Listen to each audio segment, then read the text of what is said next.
G1, T1, then better do case B. Alright, okay, so there's no preferred method, but definitely cannot do case A. Case A is overly simplified already. Okay, and your multiplier is only through your MPC. It's a little bit too narrow. Okay, so do case B or C, but for long questions in the exam, okay, you have to read the question to decide. So the question may specify for you. Sometimes they combine both taxes, T1 and T bar. Sometimes they even have G1, G2. Alright, so you really cannot memorize. You have to take the basic steps to derive the IS, then you draw. Okay, but for those of you who are very adventurous, okay, go and try out everything. B1, B2, T1, T bar. Okay, even go and try out G1, G2. Okay, but remember in the exam, if it is not required, please don't do it because it's very time consuming. Alright, it will complicate your analysis because you have to write more here about the multiplier. Okay, alright, so what we have done so far from page 12 to 14 is derivation of the IS function to draw the IS curve and describe the IS curve with analysis. Okay, alright, this is a very systematic approach. Right, and this is why I always write it in terms of slope and intercept, so that the comparison is easier. Okay, so we literally don't memorize IS. Instead, if you ask me what to memorize, it's the three functions. Then based on the question, you fill in the gaps. Right? Okay, so a lot of times students say, oh, IS is so difficult because the equation looks so complicated. And that is because you did not derive, you merely thought you have to memorize. Okay, so that is then inappropriate. So let's now move on to page 15. Right, so we have seen how the IS function looks like. Now we want to move into slightly deeper details to look at shift and the slope of the curve. Okay, so for us to shift the curve, we know we must always look at the VI, the vertical intercept, which is primarily C0, C1, T bar, I bar, and G bar. Again, we don't memorize, right? It came from the Ci and G function. Okay, so when we look at the vertical intercept and when we shift the curve, this is what it meant.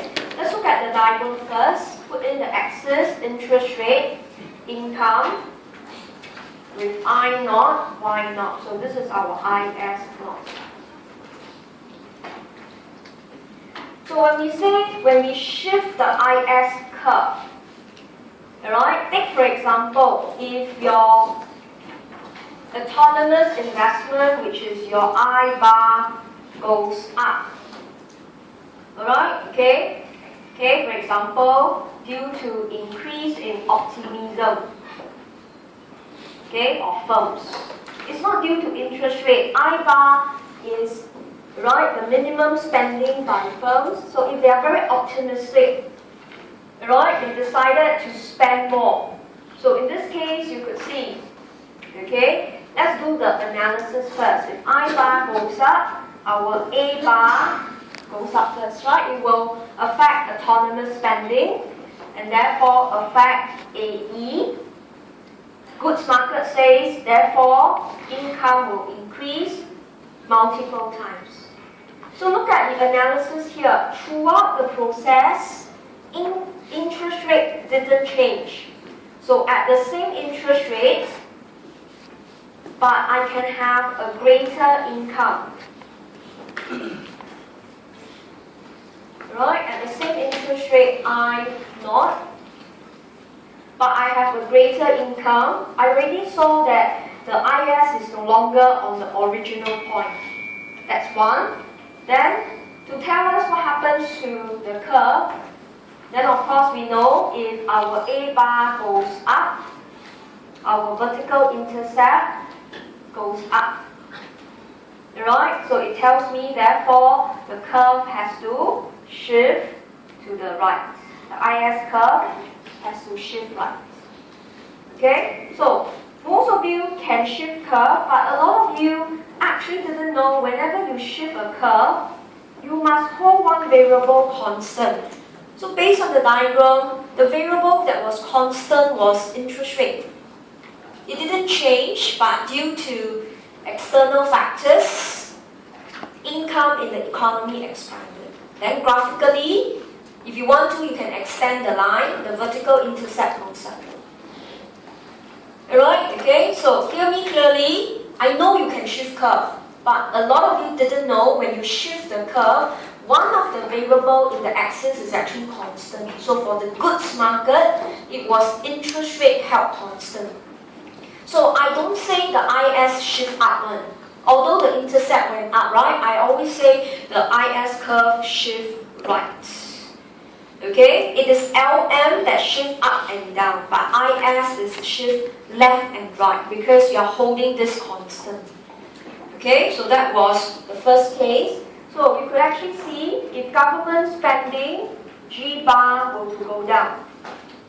Right? So if government decide to trim spending, right, which they may think that it is wasteful.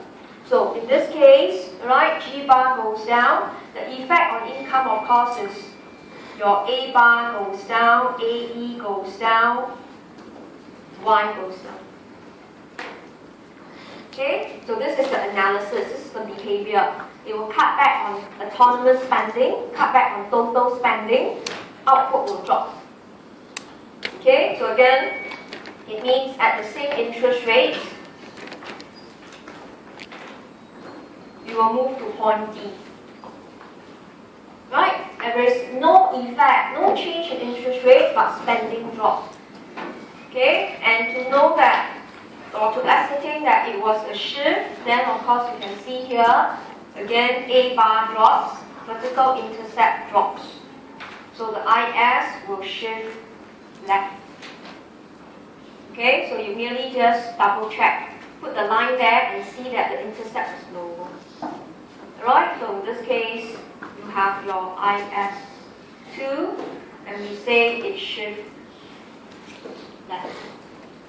So what causes shift of IS is your autonomous spending with the same interest rates. Okay, then of course, I'll fill up the rest for you. Lump sum tax is T bar. Be very careful. If it drops, A bar should go up. Okay, you fill up the gap yourself. Then autonomous consumption can go up.